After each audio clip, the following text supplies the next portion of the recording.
మాజీ మంత్రి మల్లారెడ్డి కబ్జాలకు తాము బాధితులుగా మిగిలిపోయామంటూ కొందరు రోడ్డెక్కారు. సోమాజిగూడ ప్రెస్ క్లబ్లో తమ గోడును వివరించారు. మాజీ మంత్రిగా ప్రస్తుత ఎమ్మెల్యేగా అధికారులపై ఒత్తిడి తెచ్చి తమను ఇబ్బంది పెడుతున్నారని ఆరోపించారు. పోలీసులు సైతం మాజీ మంత్రికే సపోర్ట్ చేస్తున్నారని మండిపడ్డారు. అక్రమంగా తమ భూములు కబ్జా చేస్తున్నాడని వాపోయారు.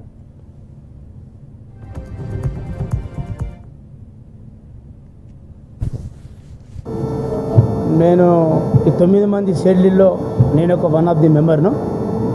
82 సర్వే నెంబర్లో 17 ఎకరాల 31 గుంటలు ఉంటే డిఫెన్స్ వాళ్ళు 8 ఎకరాల చిల్లర తీసుకుంటే మిగతా 4 సబ్ డివిజన్లు అని ఈ దానిలో మా పట్టదారు సుధామకు 4 ఎకరాల 24 గుంటలు వచ్చింది.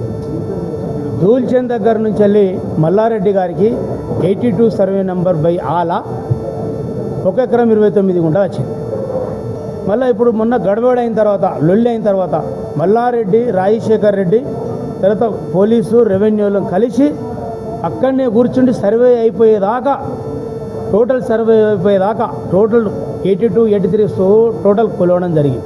కొలిసిన తర్వాత ఏది వెళితే మేము దానికి బాండు, ఒకవేళ మాకు వెళితే మేము తీసుకుంటాం, వాళ్ళకి వెళ్తే వాళ్ళకి ఇచ్చేస్తామని చెప్పిండు. అయినా 1 ఎకరం 29 గుంటలు ఆయన తీసుకోమని చెప్పిండు. ఆయన ఒప్పుకున్నాడు, మేము ఒప్పుకున్నాం. మరి మిగతా 4000 గజాలు ఏదైతే ఉన్నదో 33 గుంటలు ఉన్నదో ఆ 33 గుంటలు బేషరతుగా మల్లారెడ్డి గారు నీకు ఏ కొంచెం మాట మీద నిలబడే మనిషి అయితే నీకు ఏ కొంచెం కూడా సిగ్గు వాస్తవంగా ఇక అనద్దు, పెద్ద మనిషిని మేము అనదలుచుకోవాలి, అంత దూరం బోదలుచుకోలేదు. మీరు ఏ గౌరవంగా నువ్వు చేసినటువంటి మంచి పని, అబ్బా మా మల్లారెడ్డి గారు మంచి పని చేశారు, రాజశేఖర్ రెడ్డి గారు మంచి పని చేశారని చెప్పి